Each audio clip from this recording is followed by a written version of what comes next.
Okay, so I was thinking a lot about a specific word, and I think I have done a video about it before, but there seems to be more use of this word, and that word is call, C-A-L-L, and it can mean different things. And the first one is in the deaf community, like I'll call you, is if you get your right hand in an X hand shape and then your left index finger, and then you just go down it. And that is the old sign for the signal going down the wire. Not like a regular phone, but they had these huge teletypes, TTYs. And they got smaller, of course, like everything else as the years went by. But it was huge, and so this was the sign, the teletype, and that's how it went down the wire. So it said, call me. So I'll call you, you call me. So it was a verb that was directional. It's a directional verb. Call you, you call me. And we, as hearing people, we use call, right? I call you, you call me. It's kind of universal. And even I've seen deaf people do that because they grow up around the hearing people and they know call, right? So they'll use that to call me, or I'll call you. And then another way to call is to call, and this is also deaf culture. And the reason why that's call, you just get both of your hands are in an open B hand shape. The one you do not write with is down here, is your foundation, and the one you write with calls. And that's because you're usually tapping someone on the shoulder, or because it's like to call on someone. Not necessarily to call like on the phone or the teletype, right? So it's not on the phone, it's not the teletype. It is to call on someone. And so this is a signal of when you're touched, like deaf people touch. And when I worked in the hospital, if deaf people were in bed, I wouldn't scare them by, on their shoulder, because I would wake up and see someone right in their face. So I'd always go down to their feet and tap on their feet or wiggle their feet, and so they would wake up. So that's calling on someone. Or if you're asking a question, like if you're in school or whatever, or you're in some type of meeting and someone's going to call on you, right? They're going to ask you to answer a question. So those are kind of the ways that are used. But this is interesting that I've been, listening. You know how you're on Facebook or your, Instagram, TikTok. I'm not really sure. I can't remember the sign for that one because I don't use it. They had the videos, right, about different music. And there was one sentence I heard that said, that it was a Christian song, and it says, God is not answering my calls, right? So I really love the visual. It's like, God's not answering my calls. Which, we're not going to go into that meaning too much, but it means that, I don't feel like my prayers have been answered. So you can use that, because that's what that means, right? God's not answering my calls. So in that regard, if I was interpreting that song, I would probably say I'm praying or asking. This is a prayer. This is also prayer. This is a formal way to ask. It's also in prayer. You can also pray this way. So you could say, I'm praying and praying, or you could use the sign. I'm praying and praying and praying. I'm praying and praying and praying. Whichever sign you so choose, or in your area.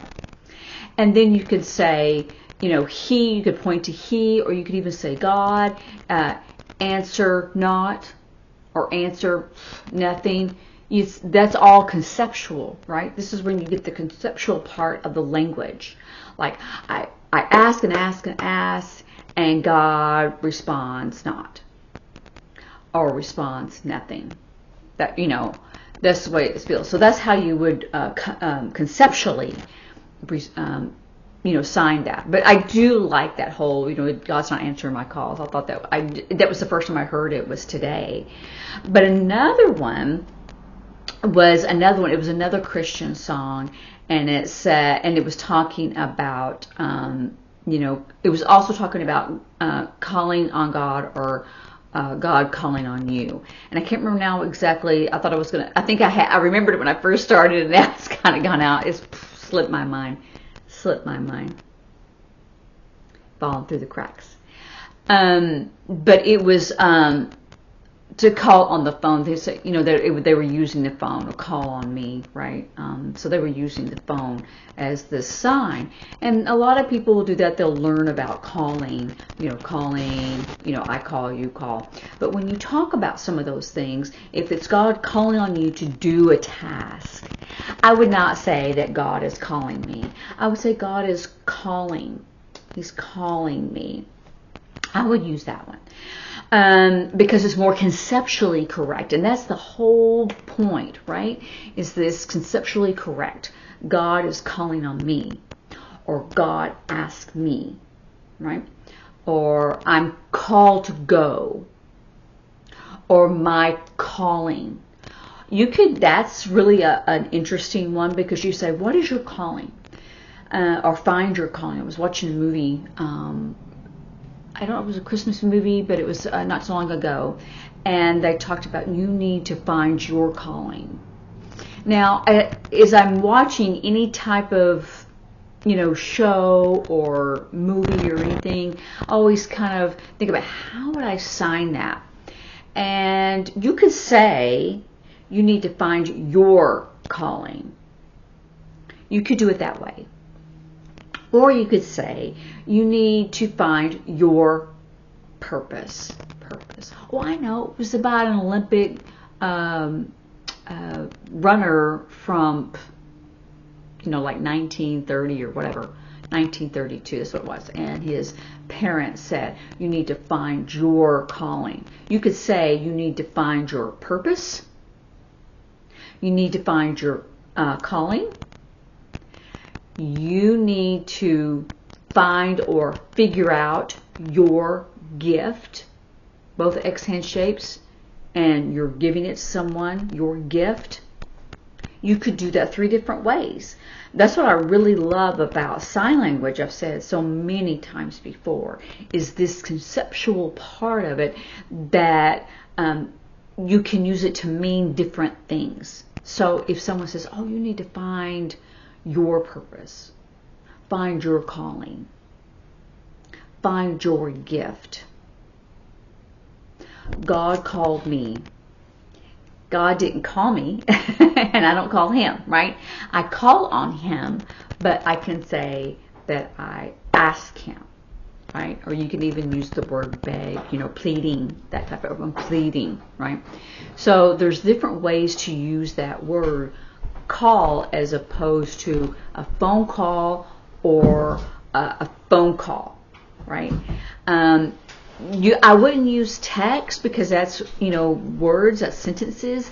I would, if you're going to use that word call, because normally that before it meant like a TTY was only words, so calling.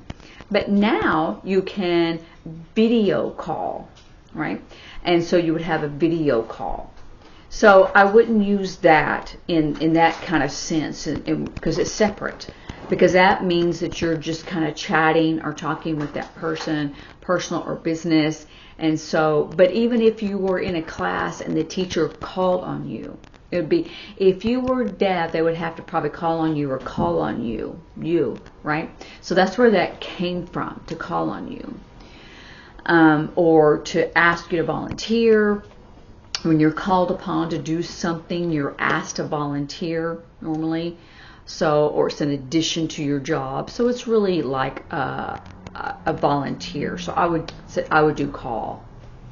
Anyway, think about different ways that word is used as you read, as you watch TV or a movie or whatever, and see how you would sign that. What concept would you use? Which way would you use? Let me know.